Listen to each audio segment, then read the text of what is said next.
But you listen, they ain't opposing us when we tell them the truth. They're opposing God. They're opposing the statutes of God. They're opposing the love of God. And then we have to just tell them like it is. That they may come in their senses and escape these snares of the devil. Having been captured by him to do his will, he says, I want to bring them out. I want them to come to the senses. You got to understand that you've been anointed to preach the gospel. You've been anointed to tell the truth. You've been anointed to proclaim freedom from captivity. But it takes them coming to their senses. Sometimes we'll get caught up, but we come to our senses. Sometimes we'll see that they'll shake themselves and escape the snares of the enemy.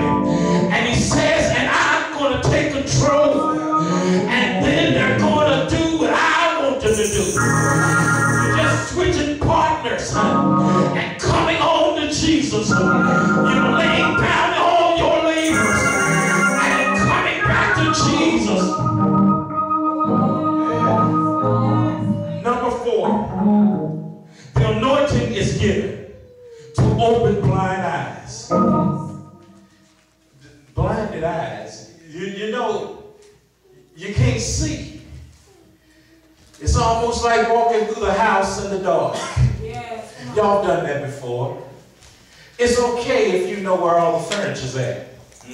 Y'all know what I'm saying? Y'all know what I'm talking about. It's okay if you know where the furniture's at, because you can anticipate that the couch is right there. But rearrange the house and then try to walk through it. Have you ever been walking in the dark and hit your toe? Yeah. One night I walked into the door. I walked into it. And what I'm trying to say is that when you don't really have God in your life, you will walk around in darkness. And see those familiar places that you do walk in darkness, they're no obstacle to you because you know how to sin. You walk around in that darkness. But sooner or later, you're going to run into some problems in that darkness. You're going to run into some stumbling blocks in that darkness. And see, while you're walking around in darkness and you don't have him, you think everything is all right. I'm living pretty good, but trouble is going to come. And it's going to put you in a weird place because, and then if you're not careful, you'll start blaming everybody. But you're just in the dark. You can't see the light. And you start saying that it's this person's fault.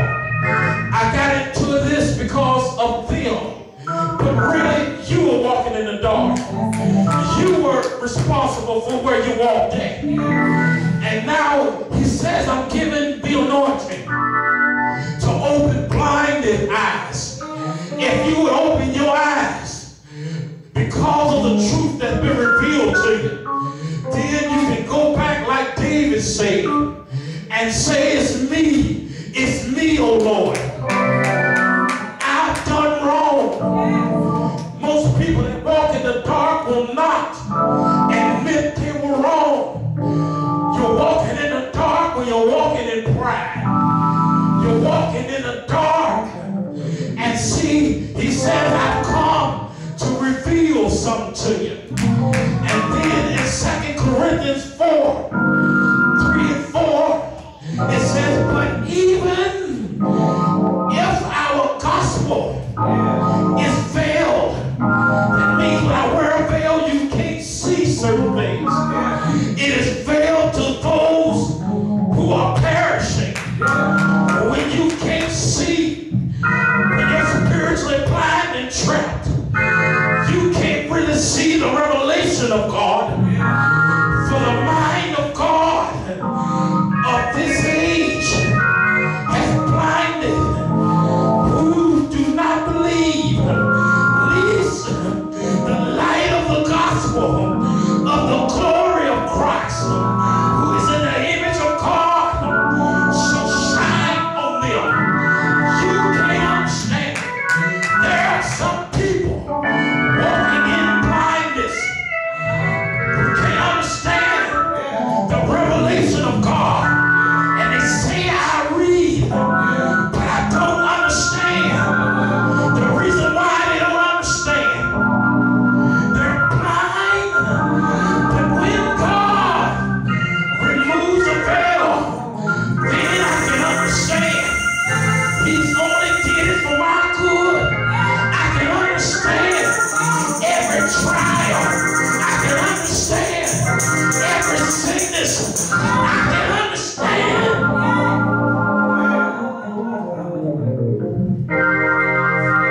Revelation 3:18 says, I counsel you to buy from me gold refined in the fire.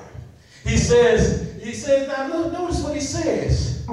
He says, I ain't gonna make you buy it now, but I'm giving you some good advice. I want you to buy from me. You didn't buy from everybody else, but buy from me. You done went out and got a bushel of peas and they stuffed the bag, they loosely put it in a bag and said it was a bushel. You done went out and bought from everybody else. You've been on the devil's territory buying from him, buying all the lies. But he says, I counsel you. I want to give you a piece of advice. Buy from me gold refined in the fire, that ye may be rich. You've been walking around with half your strength, but buy from me and I'll give you strength. Buy from me and I'll give you the ability. And it says, be rich and white garments, that ye may be clothed, that the shame of your nakedness may not be revealed. And what you do sometimes will catch up with you. You can't outrun or outplay God. He says that whatever you've done, I will cover you. And I'm going to anoint your eyes with eye salve, that ye may see. He said, I don't want you to be blind. I want you to see this thing. I want you to see how this thing works. Number 5, the anointing is given to set people free. Therefore, if the Son of Man make you free, you shall be free indeed. If he make you free, if the Son of Man make you free, which means that when he begins to free you, he begins to drastically change your life. He's telling you that he can make you free, and it's no problem with him. We have to get in our minds that anything that comes against us, God can liberate us. And it says, it shall come to pass that the burdens will be taken away from your shoulders, and the yoke from your neck. That yoke is interesting, because a yoke keeps and restricts movement. It keeps you from doing certain things when you got a yoke around your neck. It restricts your vision in some ways. And then instead of being able to turn your head left and right, you got to turn your whole body yoked. You're yoked. You're yoked for some reason. And he says and he says now, and the yoke will be destroyed because of the anointing oil. Which means that he's not going to just take the yoke off and put it back on. It doesn't mean that. It doesn't mean that he's going to take it and put it up in the closet and then come back and put it on you after a while. He's going to destroy you to the point that that yoke cannot be placed back on your neck. He's going to destroy it.